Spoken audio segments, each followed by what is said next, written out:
जय श्री कृष्ण। राधे राधे।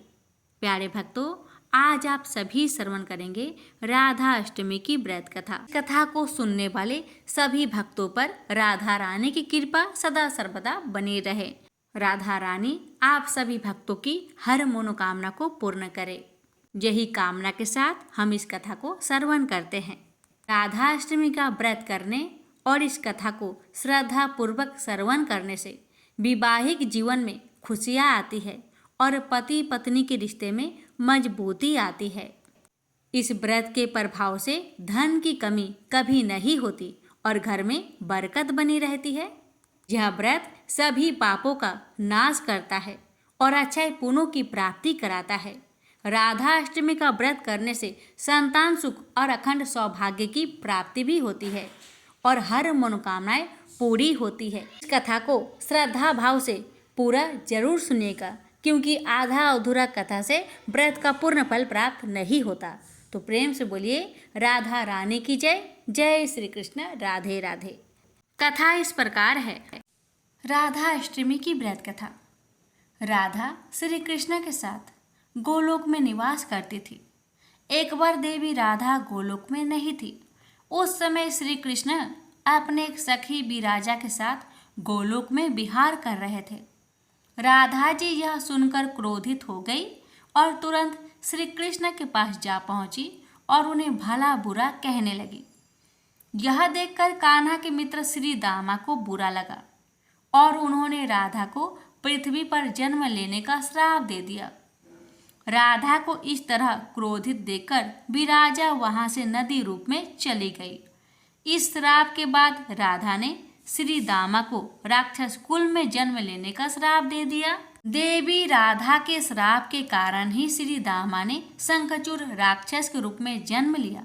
वही राक्षस जो भगवान विष्णु का अनन्य भक्त बना और देवी राधा ने वृषभानु जी की पुत्री के रूप में पृथ्वी पर जन्म लिया। लेकिन राधा वृषभानु जी की पत्नी देवी कीर्ति की गर्भ से नहीं जन्मी। जब श्री दामा और राधा ने एक दूसरे को श्राप दिया, तब श्री कृष्ण ने राधा से कहा कि आपको पृथ्वी पर देवी कृति और वृषभानु जी की पुत्री के रूप में रहना है। वहाँ आपका विवाह रायन नामक एक वेश्या से होगा। रायन मेरा ही अंश अवतार होगा और पृथ्वी पर भी आप मेरी प्रिया बनकर रहेंगी। उस रूप में हमें बिच्छू का दर्द सहना पड़ेगा। अब आप पृथ्वी पर जन्म लेने की तैयारी करें। सांसारिक दृष्टि में देवी कृति गर्भवती हुई और उन्हें प्रसव भी हुआ। लेकिन देवी कृति के गर्भ में योग माया की प्रेरणा से वायु का प्रवेश हुआ और उन्होंने वायु को ही जन्म दिया। जब वह प्रसव पीड़ा से गुजर रही थी, उसी समय वहां देवी राधा कन्या के रूप में प्रकट हो गई। अष्टमी के दिन राधा मैया का धरती पर जन्म हुआ था। तभी से हर साल इस दिन को राधा अष्टमी के रूप में मनाया जाता है। प्रेम से बोलिए राधा रानी की जय। श्री राधा कुंड में श्री राधा कृष्ण लीला की पावन कथा। श्री राधा कुंड, श्री श्याम कुंड तथा गिरी गोवर्धन युगल किशोर श्री श्री राधा कृष्ण की नित्य प्रकट लीला अष्टलिया है। वे एक ही समय में इस पार्थिव जगत में तथा परयोम में गोलोक वृंदावन में स्थित है। तथापि जब श्री श्री राधा कृष्ण धरती पर अवतरित हुई, उन्होंने एक दिन सायंकाल में अपनी परम प्रिय लीला स्थलियों श्री राधा कुंड व श्री श्याम कुंड के प्रकटन की लीला का प्रदर्शन किया। इस अद्भुत कथा को प्रस्तावना स्वरूप हम सर्वप्रथम क्रूर अरिष्टासुर के वध की लीला का वर्णन करेंगे। एक दिन कार्तिक में श्री कृष्ण के मन में गिरी गोवर्धन के निकट एक क्षेत्र में, जो कालांतर में राधा कुंड के नाम से प्रसिद्ध हुआ, रास नृत्य करने की इच्छा जागृत हुई। किंतु मथुरा नरेश दुष्ट कंस कोई अन्य ही योजना बना रहा था। वह श्री कृष्ण का वध करना चाहता था। उसके समस्त भक्तगण की हत्या करना चाहता था। और तदुपरांत संपूर्ण पृथ्वी पर राज्य करने की अभिलाषी था। अपनी जघन्य योजना को कार्यान्वित करने के लिए कंस ने अपने मित्र अरिष्टासुर को बुलाया, जो एक शक्तिशाली तांत्रिक योगी था। अरिष्ट अपनी इच्छा अनुसार कोई भी रूप धारण कर सकता था। चतुर दुराचारी कंस ने अरिष्ट को वृष का रूप धारण कर श्री कृष्ण का वध करने का आदेश दिया। वृष के भेष में वह असुर अपनी पहचान गुप्त रख सरलतापूर्वक वृंदावन में प्रवेश कर सकता था। अंततः सब देवताओं के लिए अशुभ रूप अरिष्ट नामक विशालकाय असुर सभी जगह वेग पूर्वक कुटिल गति से चलता हुआ अपने खुरों से धरती को फाड़ता हुआ वृंदावन में प्रविष्ट हुआ। अरिष्टासुर जहां भी पग धरता भूकंप आने लगता और पर्वत कांपने लगते। उस असुर की भयंकर आकृति को देखकर समस्त गोपजन भय के मारे सब दिशाओं में भाग गए। वह विकराल असुर देखने में अत्यंत भयावह था। अरुष्ट कोयले के जैसा काला था और मूर्तिमान मृत्यु स्वरूप प्रतीत होता था। उसका सिर अति विशाल था और बड़े बड़े वृक्षों पर बलपूर्वक टक्कर मारने के कारण उसके मुख पर अनेक चोटों एवं घाव के चिन्ह थे। उसके नेत्रों में रोष की लालिमा थी और वे सूर्य के समान दमक रहे थे। अरिष्टासुर क्रोध में अपने होठ चबा रहा था और बारंबार उन्हें चाट रहा था। अरिष्ट के सिंग तलवार के समान तीक्ष्ण थे और उसकी पूंछ गर्व से सीधी होकर आसमान में खड़ी थी। जैसे घुमा घुमा कर वह मेघों को तितर बितर कर रहा था। उस अविश्वसनीय वृषासुर की पीठ पर एक बृहद कबूर था। तो इतना कठोर था कि वह असुर केवल अपने कुबर के धक्के से ऊंची ऊंची भवनों को धराशायी कर सकता था। उसके कंधे अति सख्त थे और मांसपेशियां उभरी हुई थी। अरिष्ट के स्थूल ग्रीवा एक हाथी की टांग के सदृश थी और उसका गलकंबल चाल और नीचे की ओर लटका हुआ था। उसका कटी क्षेत्र विस्तृत था और नितंब मल मूत्र से मलिन था। उसके घुटने सदृढ़ व सलप थे। अरिष्ट के खुर चाकू के समान नुकीले थे। वह असुर जहाँ जहाँ खुर धरता था वहाँ वहाँ पर धरती फट जाती थी, जिनसे धरती के आंसुओं के तुल्य जल निकल रहा था। उसने अनेक ऋषि मुनियों की हत्या कर दी और बहुत से गाय बैलों को मार डाला। अरिष्ट के रंभाने का शब्द इतना भेदक था कि उसे सुनकर अनेक गर्भवती स्त्रियां व गायों का गर्भपात हो गया। उस घिनौने असुर ने वज्र के गोष्ठों में हाहाकार मचा दिया। भय व आतंक से आक्रांत होकर ब्रजवासीगण श्री गोविंद का आश्रय ग्रहण करने के लिए उन्हें ऊंचे स्वर में पुकारने लगे, कृष्ण कृष्ण हमें बचाओ। उनका अंतर्नाद सुन कृष्ण भगवान दौड़े चले आए और गंभीर स्वर में उन्हें आश्वासन देते हुए बोले, प्रिय मित्रों मत डरो, मैं तुम्हारी रक्षा करूंगा। जब वह उग्र भीमकाय अरिष्टासुर श्री कृष्ण के सम्मुख आया तब वे तनिक भी विचलित नहीं हुए।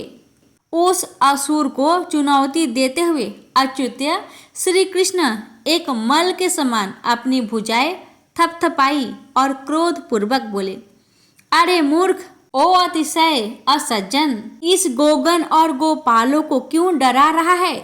मैं यहाँ तुम जैसे दुष्ट दुरात्माओं को दंड देने हेतु ही उपस्थित हुआ हूँ।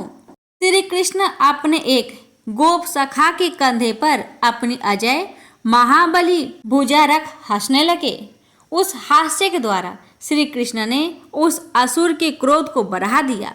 अरिष्ट अपने खुर रूप कुदालों से भूमि को छत बिछत करने लगा और अपना सिर झुकाकर अपने नोकीले सिंघों से श्री कृष्ण के उदर को लक्ष्य बना इंद्र वज्र के समान श्री कृष्ण की ओर दुर्गति से धावित हो उठा। श्री कृष्ण की हत्या करने के उद्देश्य से वह वृष अपनी संपूर्ण प्रचंड शक्ति लगाकर उन पर झपटा, किंतु श्री कृष्ण ने अरिष्ट को उसके सिंघों से पकड़ लिया और 100 पग पीछे खदेड़ दिया, परंतु वह वृषासुर अचिरेन उठ खड़ा हुआ और दीर्घ श्वास लेता हुआ तथा संपूर्णतया स्वेद से व्याप्त होकर क्रोधोन्माद में श्री कृष्ण पर पुनः प्रहार किया। हम अंजन से चमकती देह वाले श्याम और अरिष्ट का घोर युद्ध, 2 सख्त काले वृषों की लड़ाई अथवा 2 स्थूल सघन सजल पयोधर की समर सम प्रतीत हो रहा था। अंततः वह वृषासुर पूर्णतया परिशांत हो गया और उसके विभत्स मुख से फेन व स्राव बहने लगा। क्रोध भेष में अरिष्ट ने पुनः श्री कृष्ण पर आक्रमण किया। इस बार श्री कृष्ण ने उसके सिंघों को सुदृढ़ता पूर्वक पकड़ लिया और उनके बीच स्थिरता पूर्वक अपना एक सरोज चरण स्थित कर दिया।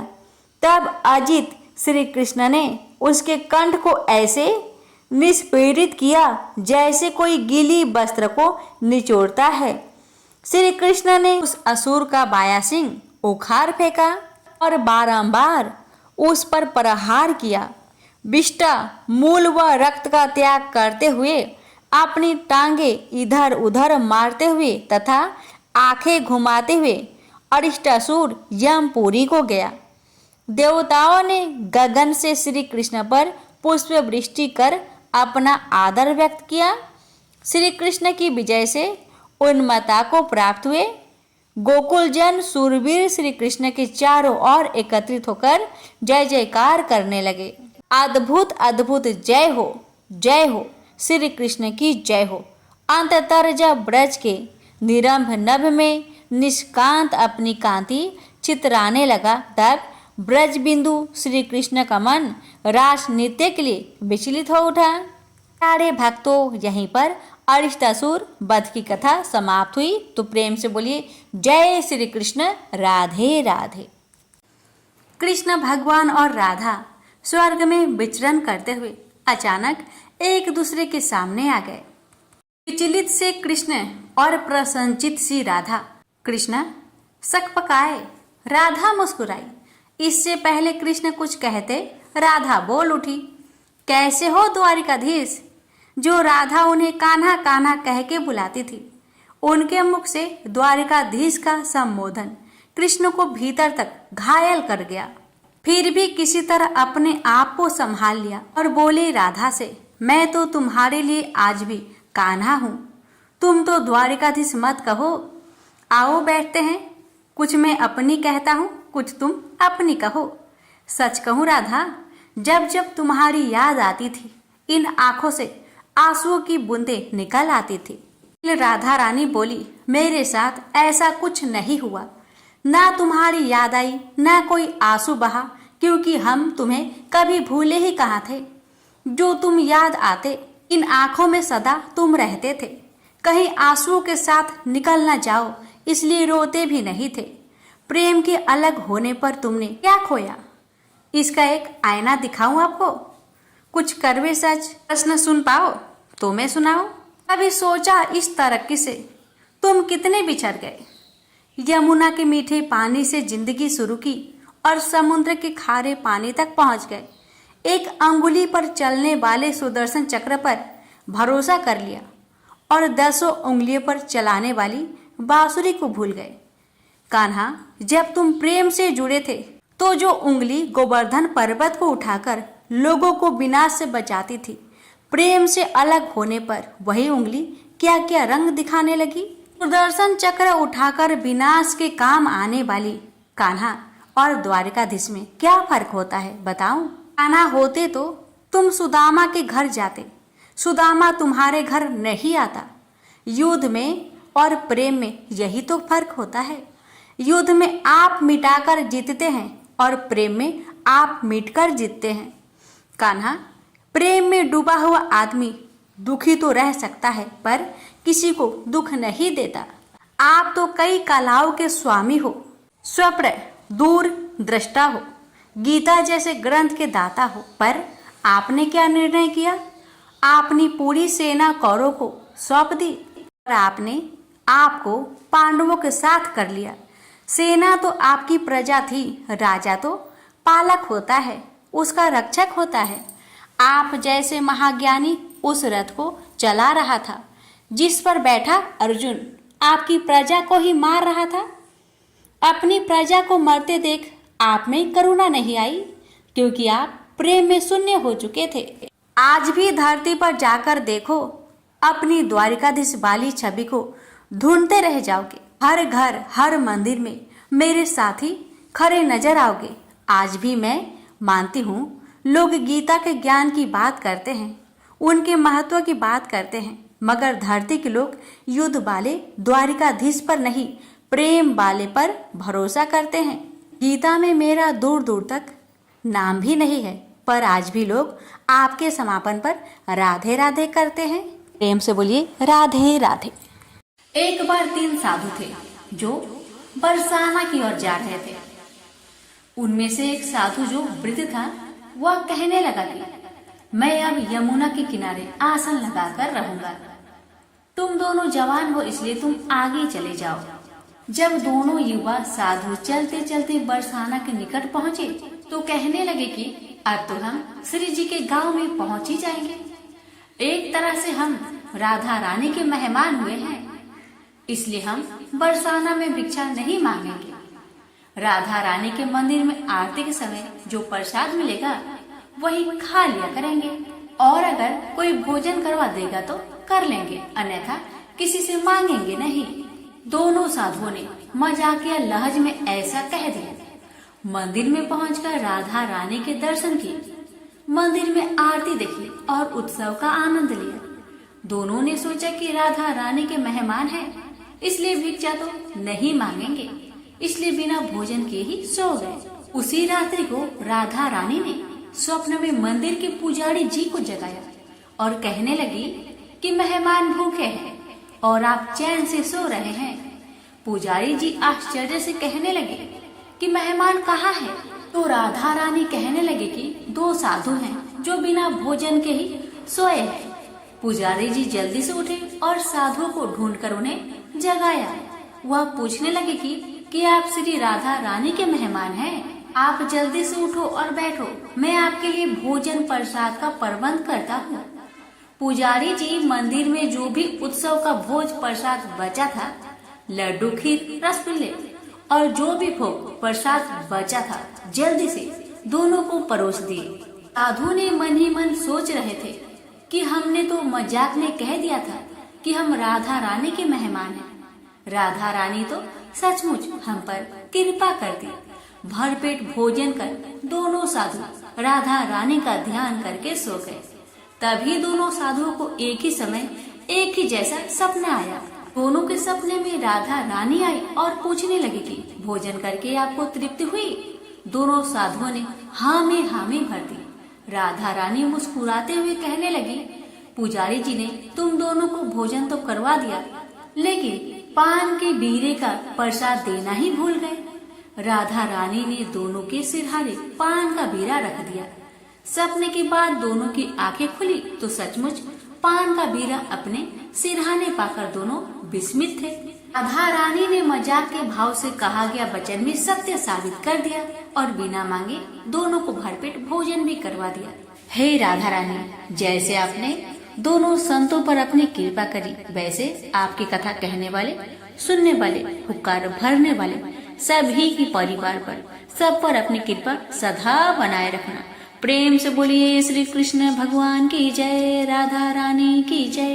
एक बार एक सेठ जी किसी काम से बरसाना गए। उनका एक नियम था, वह प्रतिदिन स्वयं भोजन करने से पहले एक संत जी को भोजन करवाते थे। सेठ जी ने भोजन के समय नौकर से बोला कि किसी संत को ढूंढ कर ले आओ। राधा रानी की कृपा से नौकर को कोई भी संत नहीं मिला। क्योंकि उस दिन सभी संत किसी भंडारे में चले गए थे। नौकर को राधा रानी के मंदिर के बाहर एक पागल व्यक्ति मिला। नौकर मन में विचार करने लगा कि अगर सेठ को संत नहीं मिला भोजन करवाने के लिए, तो वह हमें भी भोजन नहीं करने देगा। इसलिए वह पागल व्यक्ति को बाजार ले गया। नौकर ने पागल को लाल कपड़े खरीद कर दिए और गले में माला पहना दी और माथे पर तिलक लगा दिया। वह कहने लगा कि मैं सेठ को बोल दूंगा कि तुम संत हो। सेठ तुम्हें भरपेट भोजन करवाएंगे और अच्छी दान दक्षिणा भी देंगे। तुम कुछ मत बोलना, मैं कह दूंगा कि यह मौनी बाबा है। और उस पागल व्यक्ति को सेठ के पास ले गया। सेठ जी ने उनके अच्छे से चरण धोए और गरम गरम भोजन उसके आगे परोस दिया। उस व्यक्ति ने जीवन में पहली बार इतना अच्छा भोजन देखा था। भोजन देखते ही देखते उसे उठाकर खाने लगा तो सेठ ने उसे टोक दिया।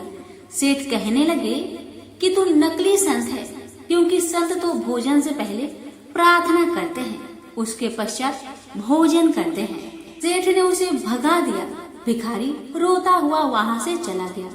सेठ ने श्री जी से क्षमा मांगकर भोजन कर लिया। उधर भिखारी भूख के कारण वह रोता रहा। रात को सेठ जी को राधा जी ने दर्शन दिए।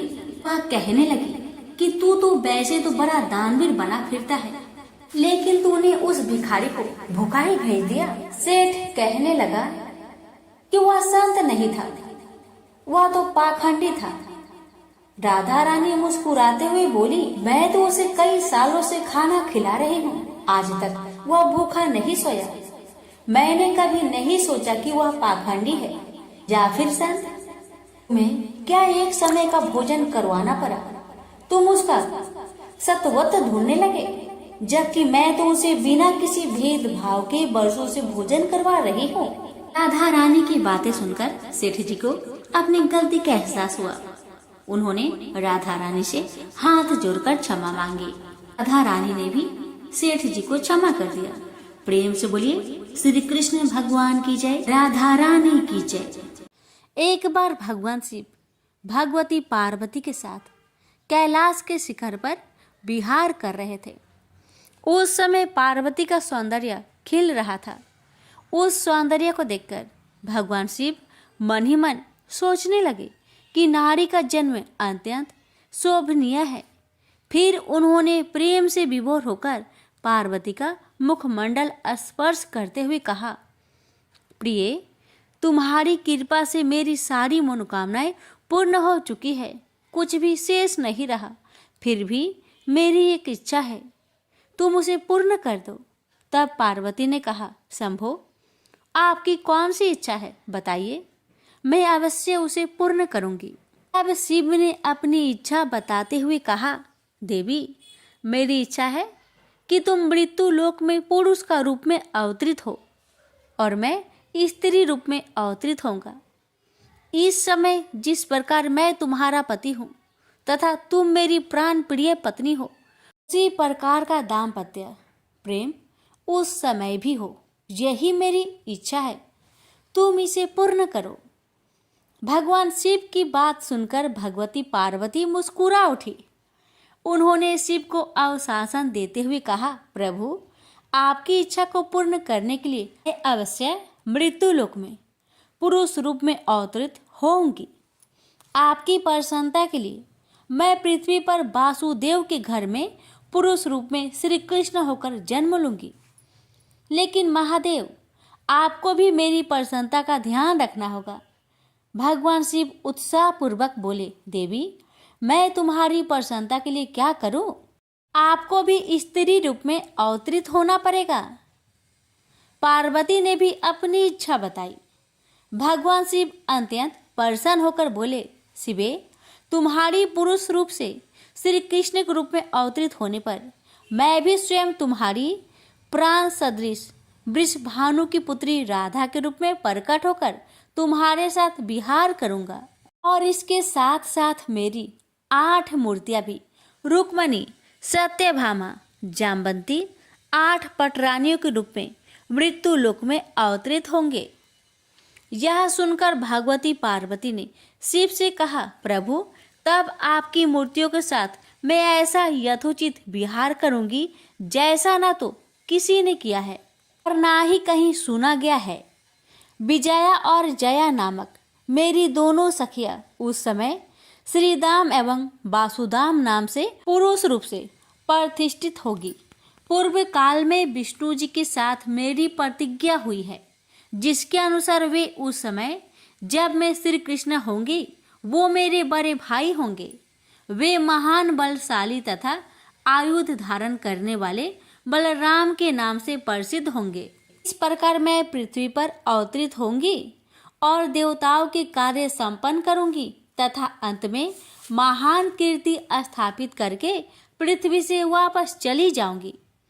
पूर्व काल में भगवती और विष्णु जी ने युद्ध में जिन राक्षसों का संहार किया था, वे द्वापर के अंत में बहुत से राजाओं के रूप में उत्पन्न हो गए।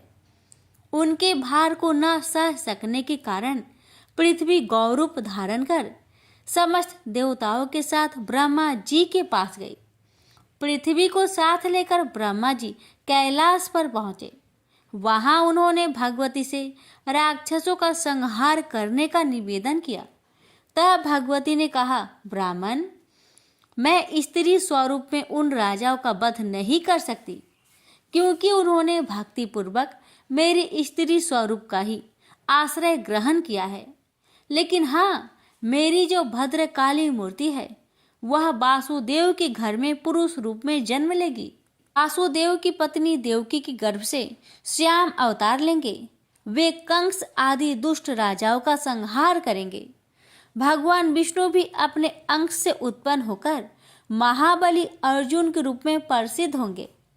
धर्मराज युधिष्ठिर होंगे। पवन देव भीमसेन तथा अश्वनी कुमारों के अंश से नकुल और सहदेव उत्पन्न होंगे।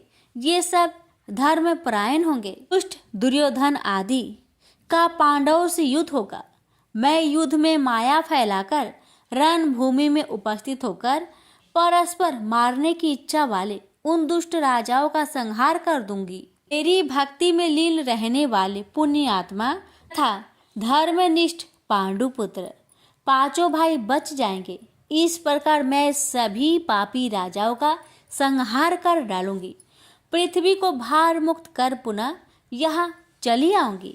हे जगतपते, मैं लोक कल्याण के लिए इस प्रकार का कार्य करूंगी। आप विष्णु जी के पास जाकर उनसे प्रार्थना कीजिए कि वे मानव देह धारण कर पांडु पत्नी के गर्भ से शीघ्र पृथ्वी पर अवतरित हो। भगवती के इस प्रकार कहने पर ब्रह्मा जी भगवान विष्णु के पास पहुंचे और उनसे पृथ्वी पर अवतरित होने के लिए प्रार्थना की। तब भगवान विष्णु ने उन्हें अवशासन दिया कि मैं इंद्र देव के द्वारा कुंती के गर्भ से मानव रूप धारण कर अवतरित होऊंगा। इस प्रकार ब्रह्मा जी से प्रार्थना करने पर साक्षात भगवती देवताओं का कार्य सिद्ध करने के लिए अपने अंश से वासुदेव पुत्र श्री कृष्ण रूप में अवतरित हुई और भगवान विष्णु ने भी महान बल पराक्रम श्री बलराम तथा पांडु के दूसरे पुत्र अर्जुन इन दो रूपों में जन्म लिया। भगवान शिव भी पीछे नहीं रहे। उन्होंने श्री वृषभानु गोप के घर में अपनी लीला से स्त्री रूप से जन्म लिया और राधा नाम से विख्यात हुए।